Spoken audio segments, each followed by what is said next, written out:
Olá a todos que nos ouvem, bem-vindos a mais uma análise profunda aqui no nosso programa. Eu tô aqui, como sempre, para guiar nossa conversa de hoje e desempacotar um tema fascinante. E eu tô aqui na cadeira de especialista, pronto para ajudar a desenvendar a ciência por trás de tudo isso. Olá a todos, é um prazer estar de volta. O prazer é todo nosso. Bom, para começar nossa exploração de hoje, vamos visualizar a seguinte cena. É um dia claro. O vento tá batendo forte no rosto com aquele barulho ensurdecedor. Dá até pra imaginar o frio na barriga. Nossa, total. E de repente, uma pequena porta de metal se abre pro nada. Caramba! A milhares de metros de altura, com as pernas penduradas pra fora de um avião. A pessoa ali, prestes a pular de paraquedas. Para uma grande parcela das pessoas, isso soa como o auge absoluto da diversão, né? A aventura da vida. A aventura da vida, sem dúvida. Pois é. E, aliás, na nossa análise de hoje, a gente tem um relato da doutora Luana, que foi convidada por uma grande amiga para fazer exatamente isso. A amiga com certeza achava que seria uma ideia fantástica. Achava. Só que o relato que a gente tem da doutora Luana pinta um quadro completamente diferente. Foi, assim, o terror absoluto. Ela não reagiu muito bem, pelo visto. Não mesmo. O medo de altura tomou conta de uma tal forma que ela não apenas ficou assustada, ela simplesmente congelou. O famoso apagão. Isso. A descrição que ela dá é que naquele momento a mente parou. Ela não conseguia nem formular um pensamento lógico, sabe? O contraste nesse relato inicial é o que torna o material tão rico, né? De um lado, a amiga experimentando pura empolgação, e do outro um cérebro entrando em colapso completo. Exatamente. E a nossa missão hoje é justamente entender como o nosso cérebro trava desse jeito diante do medo extremo. E, o mais importante, extrair da nossa fonte um método incrivelmente contraintuitivo para desarmar esse pânico passo a passo. E a fonte que a gente está analisando hoje não traz apenas a teoria clínica por trás desse congelamento. Ela nos coloca dentro de uma sessão prática real. Uma gravação em áudio, certo? Isso é um estudo de caso focado na construção de uma ferramenta chamada escada de abordagem. Que nome interessante! É muito prático. E nessa sessão, a gente acompanha a própria doutora Luana guiando uma pessoa, a Laura, que está tentando superar uma fobia que paralisa o dia a dia dela. E para entender como desarmar o medo da Laura, a gente precisa primeiro olhar para o que aconteceu lá na porta daquele avião. Porque quando eu li a descrição desse momento de terror, onde a mente simplesmente para de funcionar, eu pensei numa analogia com a tecnologia que a gente usa todo dia. Opa, adoro uma boa analogia. Manda lá. Pensemos no cérebro humano, diante do medo extremo, como um computador super moderno. Daqueles bem potentes, sabe? Com um processador de última geração. Isso, ele tem uma capacidade de processamento absurda, roda gráficos incríveis, faz cálculos em frações de segundo, mas aí, de repente, alguém tenta abrir um programa pesado demais. Ou um arquivo corrompido, né? Exato. Algo que o sistema simplesmente não estava preparado para receber. O que acontece? O processador sobrecarrega na hora. A ventoinha começa a girar loucamente, o mouse para de mexer e... bum! Aparece a tela azul. A temida tela azul da morte. O computador não quebrou fisicamente, mas naquele instante o sistema operacional principal parou de responder. O cérebro pensante sai do ar. Olha, o texto que estamos estudando descreve esse exato fenômeno da tela azul, mas eles usam um termo clínico chamado sequestro límbico. Sequestro límbico. O nome já é bem dramático. E a biologia por trás disso é fascinante. Revela que o nosso cérebro opera com um orçamento de energia muito restrito. Não tem energia suficiente para manter todos os sistemas rodando no máximo o tempo todo. É um jogo de soma zero, então. Exatamente. A gente tem, fundamentalmente, duas áreas em uma disputa constante por esses recursos. De um lado, tem a amígdala. Que seria o nosso radar de ameaças. Perfeito. É o centro emocional, o alarme de perigo primitivo. E do outro lado, a gente tem o córtex pré-frontal, que fica logo atrás da nossa testa. O cérebro pensante. A lógica. Isso, responsável pelo planejamento, pela matemática, a racionalidade. Quando o alarme da amígdala soa alto demais, tipo, ao olhar para baixo com a porta do avião aberta, ela não pede permissão para agir. Ela simplesmente toma o controle? Ela literalmente sequestra o fluxo sanguíneo. O oxigênio e a glicose que iriam para o córtex pré-frontal são puxados para ativar o modo de lutar, fugir ou congelar. Caramba, então aqui é que a coisa fica realmente interessante, porque a gente escuta as pessoas dizendo o tempo todo no dia a dia: nossa, eu fiquei com tanto medo que não conseguia pensar direito. Ou fiquei tão nervoso na prova que deu um branco. Sim, e nós sempre tratamos isso como, sabe, uma figura de linguagem, um exagero para contar uma história. Mas a fonte nos mostra que isso não é poesia, é biologia pura, né? É biologia nua e crua. A sobrevivência tem prioridade absoluta para o corpo. O corpo se prepara para uma ação física intensa e, como resultado direto, o córtex pré-frontal fica sem energia para funcionar. Fica essencialmente offline. Offline. A lógica desliga. Por isso que, naquele momento, lá no avião, a doutora Luana não conseguiria resolver uma conta de matemática simples e muito menos racionalizar que o paraquedas era estatisticamente seguro. O cérebro emocional tomou a direção do carro. Isso nos coloca diante de um problema monumental, não acha? Como assim? Porque, pensa comigo, se o nosso lado lógico, a capacidade de aprender e racionalizar, sofre um apagão no pico do medo, como é que alguém ensina uma nova habilidade ao cérebro quando já se está aterrorizado? Esse é o grande dilema. Quer dizer, como a pessoa pode aprender a superar um trauma se a própria máquina de aprender já deu tela azul? Parece um beco sem saída para quem nos ouve e sofre com fobias. A charada é exatamente essa. Não se pode ensinar nada a um cérebro durante o sequestro límbico. É biologicamente impossível. Nada entra. Nada. E é por isso que tantas tentativas de superar fobias falham miseravelmente na vida real. A pessoa tenta enfrentar o medo no nível máximo de estresse, o cérebro desliga, ela sofre absurdamente e, no fim, não aprendeu que a situação é segura. Ela só reforçou o trauma. Reforçou o trauma. O material argumenta que enfrentar medos é uma habilidade que exige um treinamento quase microscópico. E sistemático. O objetivo não é lutar contra a amígdala quando ela já disparou o alarme. É treinar antes, então. É treinar a mente de forma tão gradual que a amígdala nem perceba que o alarme deveria ser tocado. O que nos leva à ferramenta central dessa intervenção toda, a tal da escada de abordagem. Isso, a ferramenta prática da nossa fonte. O texto detalha isso de uma forma muito visual. Em vez de olhar para o medo como um bloco gigante de concreto, a pessoa precisa quebrar a situação temida em uma lista de cenários muito específicos, né? E esses cenários são ranqueados, criando degraus, do menos assustador para o mais assustador. O texto dá um exemplo excelente sobre a fobia social, sabe? O medo intenso de ir a festas. Tá, e como a gente constrói essa escada para festas? Primeiro, é preciso ancorar os extremos. No degrau mais baixo, teríamos um cenário de baixíssimo risco. Talvez uma festa pequena, com apenas 3 amigos muito íntimos. A pessoa daria a isso uma nota de ansiedade, digamos nível 40, numa escala de 0 a 100. Certo, um nível tolerável. E para estabelecer o limite superior, a métrica de estresse absoluto. A fonte cita um cenário bem extremo, quase cômico. Qual seria? Uma festa onde o convidado de honra é o presidente dos Estados Unidos. Esse seria o teto, o cenário classificado como 100 absoluto. Sério? O presidente... acho que qualquer um ficaria suando frio numa festa dessas. Pois é. Mas esse mapeamento numérico serve para dar clareza à mente lógica sobre o que realmente estamos enfrentando. Tira o medo do campo da imaginação e coloca no papel. Mas, peraí. Eu preciso fazer o papel de advogada do diabo aqui um instante. Pode fazer. O que está pensando? Existe uma crença popular muito enraizada na nossa cultura.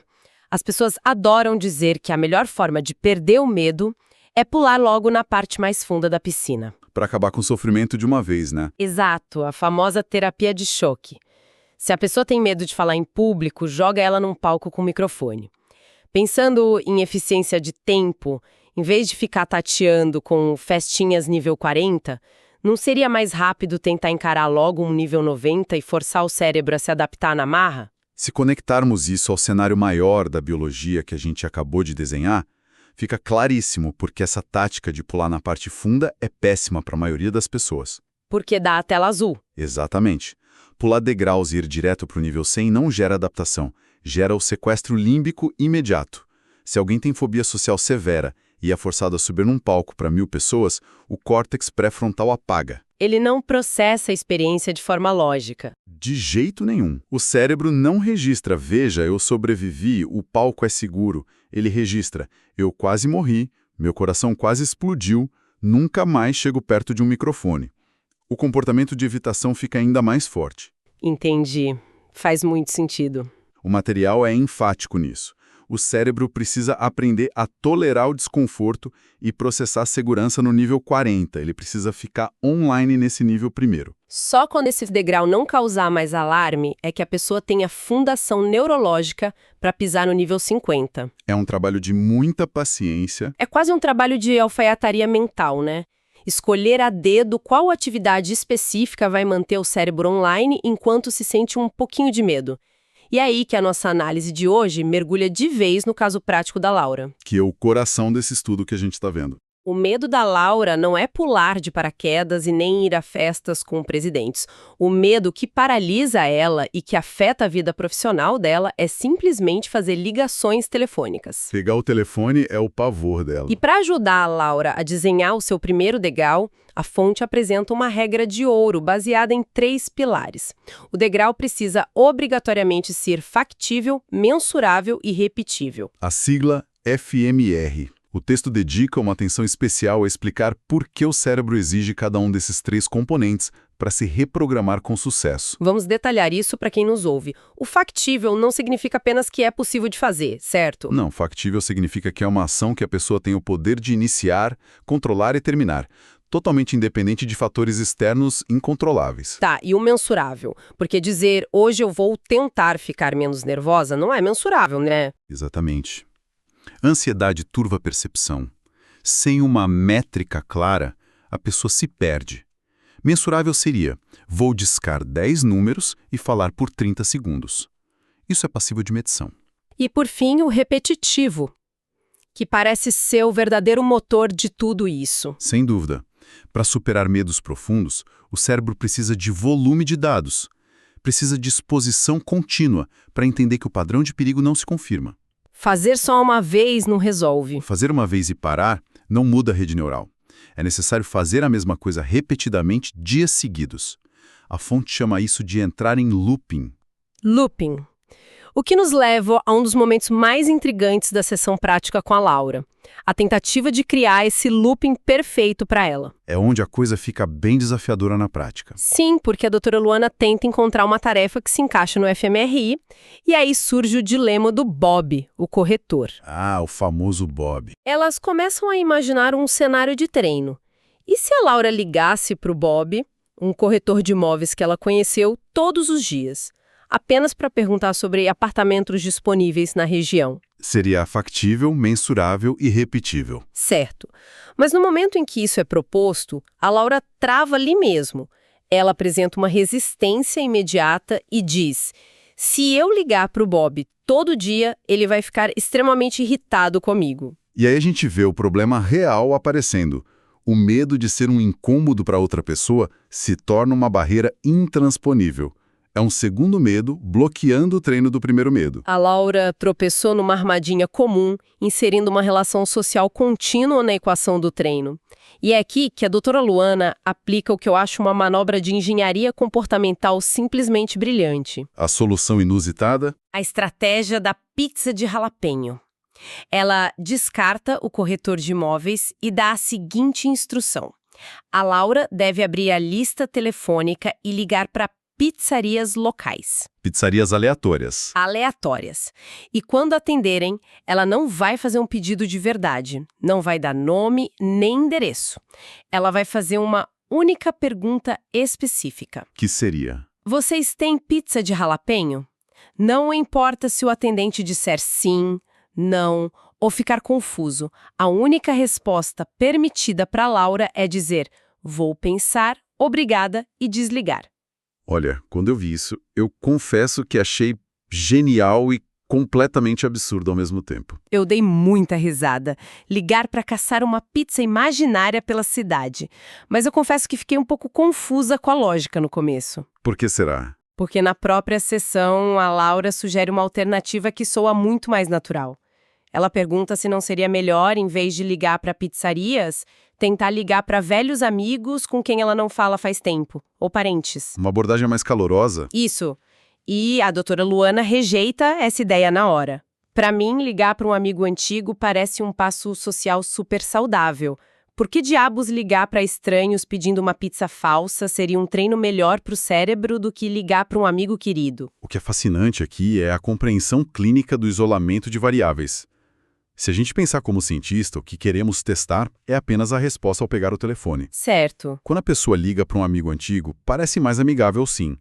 Mas do ponto de vista do processamento cerebral, ela acabou de adicionar dezenas de camadas de complexidade ao exercício. Ah, as variáveis extra. Tem a expectativa de como a conversa vai fluir, o medo de ser julgada pelo tempo que passou sem ligar, a necessidade de ter novidades interessantes para contar.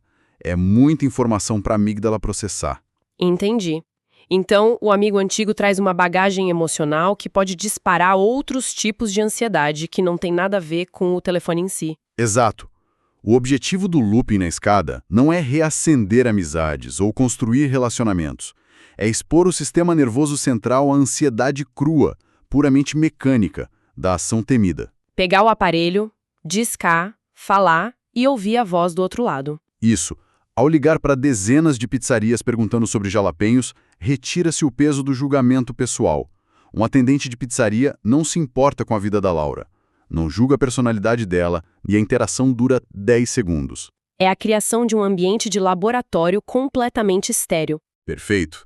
A pessoa apenas lida com a ansiedade da ligação repetidas vezes, até o cérebro registrar que pegar o telefone não resulta em morte. Factível, mensurável, repetitível e sem o peso de ofender ninguém. Isso faz todo sentido agora. É dissecar um medo até sobrar só o osso da ação. É um trabalho cirúrgico. Mas olha só, mesmo construindo esse laboratório tão controlado das pizzarias, a fonte revela que há uma mudança bem palpável de clima dentro da própria sala de sessão. Aquele momento de tensão inesperado. Sim, o material descreve que, enquanto elas estão ali debatendo alegremente a estratégia da pizza, a Laura começa a demonstrar sinais físicos muito claros de desconforto. A respiração dela muda, os olhos ficam fixos. Ela começa a travar ali mesmo na cadeira e a doutora Luana interrompe a conversa, aponta para a mesa de centro entre elas e revela que colocou um aparelho de telefone ali, de propósito, antes da sessão começar. E ela dá um nome bem específico para esse aparelho. Ela chama o telefone de o leão na cela. Esse momento ilustra de forma tão clara como a ansiedade não é só uma abstração, né? Ela é engatilhada por elementos físicos e tangíveis do ambiente. A conversa sobre as pizzarias era só um exercício intelectual, mas a presença física do telefone ali, a poucos centímetros, funcionou como um interruptor imediato para a amígdala dela. Se o telefone não estivesse na mesa, a ansiedade real da Laura não ia se manifestar na sessão. A doutora Luana precisava do leão ali para medir a resposta biológica verdadeira. E isso introduz o que eu chamaria de a matemática do medo contextual. A fonte mostra que o medo não é um número fixo cravado na pedra. Ele muda drasticamente dependendo do ambiente. Elas começam a calcular o nível de medo de pedir a pizza de jalapeño. A Laura diz que se ela estiver sozinha no quarto, com a porta fechada, fazendo a ligação sem ninguém ouvir, a ansiedade é nível 30. Tolerável. Mas se a família dela estiver em casa, andando pelo corredor ou assistindo TV, mesmo sem prestar atenção nela, o nível de ansiedade já pula para um 40 ou 50. O simples fato de haver pessoas no prédio muda a matemática. E a doutora Luana, então, pressiona um pouco mais para testar o limite. Ela pergunta, e se você tiver que fazer essa ligação agora, aqui, na frente das câmeras do estúdio, com toda a equipe assistindo? E a Laura engole em seco e diz que isso seria um nível 80 ou 90. A doutora Luana até brinca, né, tentando aliviar o clima, dizendo que o nível 100 seria fazer isso deitada dentro de uma ambulância caminhando ao hospital. Então, o que tudo isso significa pra gente? Significa que a ação motora de mover a boca e falar a palavra jalapeño é exatamente a mesma em todos os cenários. A complexidade da tarefa não mudou nem 1 milímetro. Mas o simples fato de uma lente de câmera estar apontada ou de uma porta estar aberta transforma o exercício de nível 30 num sequestro límbico garantido de nível 90. O contexto atua como um multiplicador gigantesco. Esse fenômeno é o que a gente chama de ansiedade de performance, misturada com o medo do escrutínio social. O problema é que, no dia a dia, a maioria de nós não percebe essa matemática. Nós globalizamos o medo. Como assim globalizamos? A pessoa diz, eu tenho pavor de falar em público, quando, na verdade, ela não tem medo de falar, ela tem medo de falar naquele contexto específico, sobre aquelas luzes, com aquelas pessoas observando. A grande lição que o episódio do Leão na Sala deixa é que reconhecer os gatilhos invisíveis do ambiente é o passo zero para qualquer avanço. A Laura precisava admitir que o telefone, somado à câmera apontada para ela, era o que estava causando o princípio de pânico ali na cadeira. Sem reconhecer esses multiplicadores, é impossível desenhar o degrau de nível 30 de forma honesta. E a conclusão do exercício, o grande triunfo da sessão, é que elas chegam a um acordo. O verdadeiro primeiro degrau para Laura não vai ser pedir a pizza em frente às câmeras do estúdio. De jeito nenhum. Vai ser pedir a pizza completamente sozinha em casa, de portas fechadas. Esse é o ponto exato de tensão onde o córtex pré-frontal dela pode se manter ativo, aprendendo e reprogramando o medo, sem dar a temida tela azul. É um trabalho de precisão cirúrgica. É literalmente como desmontar uma bomba relógio, cortando um fiozinho muito fino de cada vez, garantindo que o alarme principal nunca dispare. Incrível! Recapitulando a jornada que percorremos nesta análise. Nós começamos lá nos ares, entendendo que o terror extremo não é fraqueza. É apenas o córtex pré-frontal sendo brutalmente desenergizado pela amígdala, o nosso apagão biológico. Vimos também como a velha máxima da terapia de choque está cientificamente furada e como o cérebro exige a construção cuidadosa de uma escada de abordagem. E, acima de tudo, aprendemos o método prático para recuperar o controle, né? A necessidade de desenhar ações que sejam absolutamente factíveis, mensuráveis e repetíveis. O FMR. Mesmo que isso envolva ligar para dezenas de estranhos caçando pizzas imaginárias pela cidade, mantendo sempre um olho aberto para os leões escondidos no nosso ambiente. O valor de entender essa mecânica vai muito além de tratar fobias clínicas extremas, não acha? Vai sim. Para cada pessoa da nossa audiência que nos ouve hoje, a aplicabilidade é muito direta. No mundo de sobrecarga de informações, lidamos todos os dias com montanhas de estresse no trabalho, ansiedades acadêmicas ou confrontos na vida pessoal. Que a gente vai empurrando com a barriga. Exato. Frequentemente, esses desafios se parecem com saltos de paraquedas iminentes. Eles nos paralisam e nós evitamos a dor. O que o material de hoje prova com uma clareza impressionante é que não existem montanhas intransponíveis. Existem apenas escadas mal desenhadas. Aquela grande tarefa que causa dor no estômago pode e deve ser desmontada em minúsculas interações controláveis que podem ser feitas no conforto e na segurança do próprio quarto. É a devolução do poder e da agência para as mãos de quem antes se sentia refém do próprio cérebro. E isso nos deixa com uma pergunta final, talvez a mais intrigante de todas. Para cada um de nós carregar e martelar na cabeça após essa exploração. Qual seria? Bom, se o medo extremo e a paralisia são, na sua essência biológica, apenas um sequestro límbico que nunca foi devidamente treinado por falta de exposição gradual, quantas coisas que hoje nós defendemos ferozmente como nossos traços de personalidade inalteráveis. Aquele eu sou assim mesmo. Isso. Quantas vezes dizemos com convicção, eu sou uma pessoa muito tímida, eu simplesmente odeio confrontos, ou eu não nasci com dom para falar em reuniões. Quantas dessas coisas são, na verdade, não quem nós somos, mas apenas escadas de abordagem que nós nunca nos demos ao trabalho de tentar subir degrau por degrau? É uma perspectiva que muda completamente a forma como nos vemos. Mais essa análise, a gente se vê na próxima exploração.